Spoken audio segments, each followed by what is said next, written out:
welcome to Short Story Scene. I'm your host, the storyteller, and here we have a tale for you called Inferno by Dante Alighieri. Canto 31. When in the self-same tongue first wounded me, so that it tinged in one cheek and then the other, and then held out to me the medicine. Thus do I hear the once Achilles' spear, his and his father's used to be the cause, the first the sad, then of the gracious boon. And he turned our backs onto the wretched valley, upon the bank and the girds and then around about, going across it without any speech. There it is less than the night and less than the day, so that the sight went little in advance. But I could hear the blare of the loud horn, so let it have made each thunder faint, which countered to it the following its way. Mine eyes directed wholly to one place. After the delirious discomfiture, when the Caramage and the holy emprise lost, and the terrible Orlando sounded not. Short while my head turned thitherward, and I held the many lofty towers I seemed to see. Whereat I, Master, said, What town is this? And he to me, Because thou peerest forth, and earthward the darkness at too great a distance, it happens that thou earnest in thy fancy. Well shalt thou see, if thou arrivest there, how many then the sense deceives itself by distance. Therefore a little faster spur thee on. Then tenderly he looked me by the hand, and then said, Before we further have advanced, and then the reality may seem to thee, let us strange know, and where there is not towers but giants, they are in the well around the bank, for navel downward one and all of them. And when the fog is vanishing away, little by little doth the sight refigure whatever the mist the crowds the air conceals.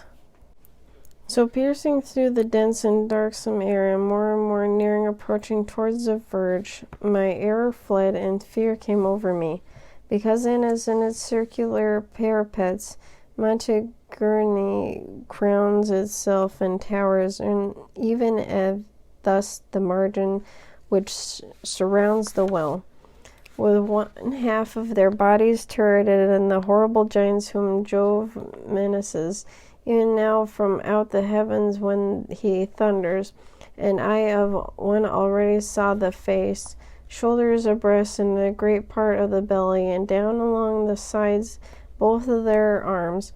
Certainly nature, when she left the making of animals like these, did well indeed, by taking such executors from Mars. And if the elephants and the whales she doth not repent her, whosoever looketh subtly, more just and more discreet will hold her for it. For where the argument of intelligence is added unto the evil will and power, no rampart can the people make against it. His face appeared to me as long and large as is at Rome in the pine cone of St. Peter's, and in the portion where the other bones, so that the margin, which an apron was, down from the middle, showed so much of him above it, that I reached up to his hair. 3 fair lands in the vein had vaunted them, and I beheld 30 great palms of him, down from the place where his mantle buckles. Raphael, Maya, Amici, Zabi, Almi, began to clamor the ferocious mouth, and which were not befitting swear psalms. And unto him my guide, soul idiotic, keep thy horn, and vent thyself with that, and the wrath of their passion touches thee. Search round thy neck, and thou wilt find the belt which keeps it fastened. O bewildered soul, and see it where it bars thy mighty beast's breast. And said to me, He doth himself accuse in one of the Amrod, and in whose evil thought one language in the world is not still used. Here let us leave him, and not speak in vain, for even such to him in every language as his to others, which to none is known. Therefore a longer journey did we make, turned to the left, and a crossbow shot oft.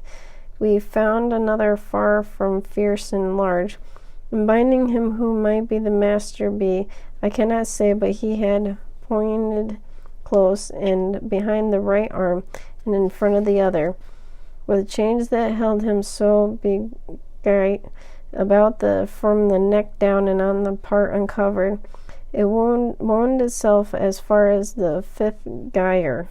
This proud one wished to make experiment of his own power against supreme Jove, my leader said, whence he had such a guerdon and affiliates in his name, and showed great prowess. And what time the giants terrified the gods, the arms he willed, and nevermore he moves. And I to him, if possible, I should wish that of the measureless bearers and the eyes of mine might have experience.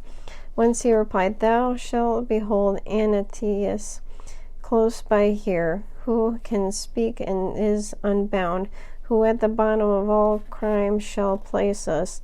Such further yon, and in his whom thou wouldest see, and he is bound and fashioned like to this one, and save he sees to aspect more ferocious.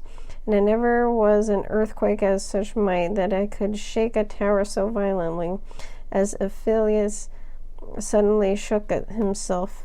Then was I more afraid of death than ever, for nothing more was needful than the fear, if I had not beheld the manacles, that the proceeded further in advance. And the Antius came, who full 5 ells, and without a head, forth issued from the cavern. O thou who in the valley fortunate, which Scipio in the air of glory made, when Hannibal turned back with all his host, once broughtest the 1,000 lions for the prey, and who hadst thou been at the mighty war among thy brothers, some of the seams still think the sons of earth and victors would have gained. Place us below, nor be disdainful of it. If where the cold doth lock Cotius up, make us not go to Titius and Typhoeus, and one can give that which here is longed for. Therefore stooped and did not curl thine lip.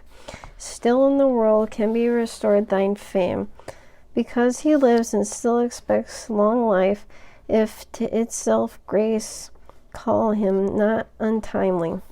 So said the master in the haste of others, and the hands extended took up my guide. Hands whose great pressure Hercules once felt. Virgilius from he felt himself embrace, said unto me, draw nigh, that I might take thee. Then himself me one bundle made. As seems the crescenda, and the behold beneath the leaning side, when goes a cloud above it, so that opposite it hangs. Such did Antius seem to me, who stood watching to see him stoop, and then it was I could have wished to go some other way. But lightly in the abyss, which swallows up Judas with Lucifer, he puts us down, nor thus bowed downward made he their delay, but as the mast does in a ship uprose. And that concludes our tale, Inferno by Dante Alighieri, Canto 31. If you like this content and like to support it, please head on to Patreon, and that is www.patreon.com/shortstoryscene. And thank you, Direct, for being a patron, and thank you all for listening, and see you next episode. Bye!